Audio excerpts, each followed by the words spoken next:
Planète Jardin avec Thierry, notre spécialiste en jardinage. Bonjour Thierry. Bonjour Hervé. Dans cette chronique jardinage, c'est le plein moment, nous allons parler des travaux de la mi-novembre. Ah oui, là, la mi-novembre, il y a toujours des travaux de rentrer des choses, de nettoyer d'autres, voilà. Donc là, ça va être surtout un petit peu les fleurs. Hein. Les dahlias, les dahlias, ça n'aime pas l'humidité. Hein. Là maintenant, les fleurs, ils commencent à être un peu passés. Donc il est temps de couper nos dahlias à une quinzaine de centimètres et de les déterrer. Hein, comme ça, on va pouvoir les faire sécher, bien enlever la terre, tout ça. Faire sécher pour pas les faire pourrir. Hein, parce que la dernière, moi, je me suis fait avoir. Oui. J'ai pas eu le temps de faire attendre. J'ai perdu la moitié de mes touffes. Donc, il faut vraiment s'en occuper. Canard, glaïeul, c'est pareil, il faut faire sécher tout ça. Hein, donc, les mettre dans des petites caisses et pas les. Si on les met à la cave, moi j'ai déjà mis, mais c'est pour ça que je les ai laissés trop longtemps, donc je les ai fait avoir. Mais faut pas les mettre trop longtemps, après plutôt les remettre dans un endroit sec, Oui.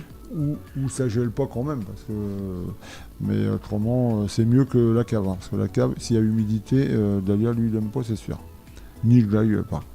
Donc voilà, donc ça faut vraiment s'en occuper. C'est le moment aussi de blanchir les cardons.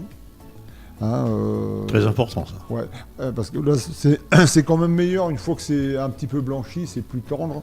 Hein, donc pour les blanchir, on en avait déjà parlé à d'autres moments, mais pour les blanchir, moi je mets de la paille, Oui. de la paille autour, éventuellement du carton un peu mou pour arriver à bien cerner le pied de cardon, parce que des fois tu as des pieds de cardon qui sont quand même conséquents. Oui. Hein, donc bien l'entourer, ficelle et éventuellement au-dessus, parce que s'il y a carton qui pleut, le carton ne va pas être terrible. Donc une bâche ou un sac plastique qu'on a coupé, pour un peu protéger de la pluie. Donc là, comme ça, on va faire ça pendant 15 jours. Allez, 15 jours, 3 semaines. Et là, on va ressortir après des côtes qui vont être bien blanches, quoi. Mais on peut aussi couper carrément le pied et le mettre à la cave. Ça se fait aussi. Et ça se garde vraiment très bien dans une cave avec une partie de la racine. Quoi. Oui. Mais ça ne va pas pourrir autant, donc on va pouvoir le garder un mois sans problème. Quoi. Donc ça, je l'ai déjà fait, ça marche bien. Quoi. Donc ensuite, c'est aussi le moment, tout ce qui est légumes racines, betteraves rouges, on a encore ça. C'est vrai, comme il ne faisait pas froid, on a laissé un petit peu tout ça en place. Les radis éventuellement, les radis noirs il y en a encore, les carottes, voilà, tout ce qui reste encore, les céleris, de pailler toutes ces rangs, feuilles, en ce moment on a de la feuille donc ça peut servir, les feuilles ou alors éventuellement de la paille, pourquoi pas, bien sûr. Ça va certainement aussi nous amener quelques petites campagnols, mais... Oui, tu parlais de feuilles, là. Je sais qu'une année, tu m'as dit toutes les feuilles, mais il faut éviter celles du marronnier. Hein.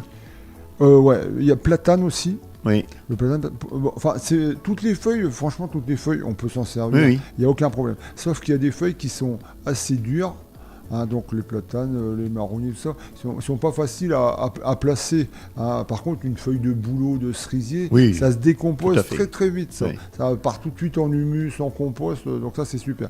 Par contre, les autres, à la rigueur, il faudrait presque les passer ou à la tondeuse, au broyeur, oui. Voilà, ou au broyeur.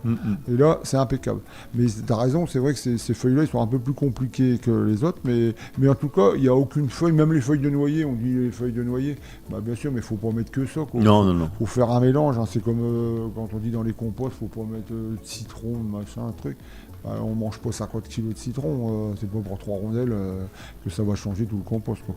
Donc voilà, mais il faut penser que quand même ça amène quand même des petites campagnols, des rats aux pieds, des choses comme ça. Éventuellement, ils aiment bien se camoufler là-dessous. Puis ce qu'il y a, c'est que si en plus il y a le garde-manger, c'est encore mieux. Donc par contre, une chose importante, je l'ai déjà dit plusieurs fois, mais et moi je l'ai testé, ça marche quand même bien, c'est que quand on fait une route de carottes ou une route d'autres racines, ce qu'il faut, c'est tous les mettre, on en enlève 50 cm. Simplement pour désorienter éventuellement une campagnole qui a pris la rangée et puis qui se dit c'est bon, on continue, la rangée elle fait 10 mètres, on en mange 10 mètres, tandis que là on fait 1 mètre et après il ne sait plus de quel côté partir.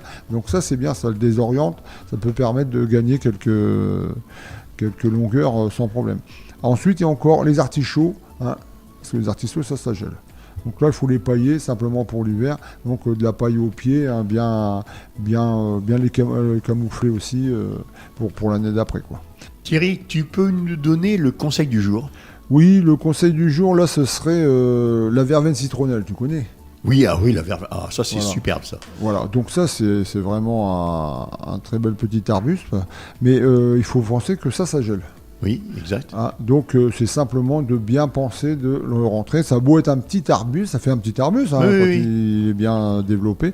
Hein, donc faut le protéger ou on va le mettre dans une petite serre éventuellement pour passer l'hiver. Hein, s'il est en pot, souvent ils sont en pot. Et donc faut vraiment y penser parce que c'est pareil. Hein, c'est à force de faire des bêtises et qu'on on y pense. Mais moi je me suis fait avoir. Sans forgeant qu'on devient forgeron. Exactement. Voilà. Donc là, pensez-y, mettez ça à l'abri parce que c'est trop bon. Ce petit goût là, il est vraiment sympa, quoi.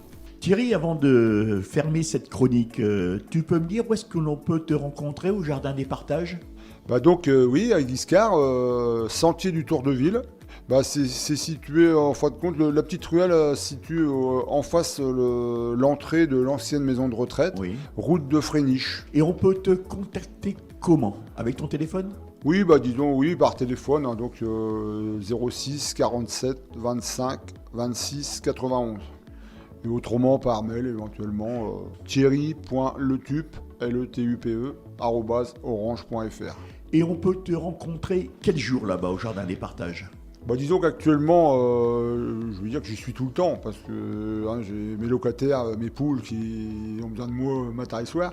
Mais autrement, le lundi matin, le mercredi toute la journée, le samedi matin. Donc là, c'est plus sûr de te rendre, Ouais. te voir. Là. Mais un petit coup de téléphone avant Voilà. pour Tu rassurer. rappelles ton numéro? Tu rappelles ton numéro de téléphone? Oui, donc le 06 47 25 26 91. Voilà Thierry, je te souhaite un bon week-end. Merci, au revoir les auditeurs.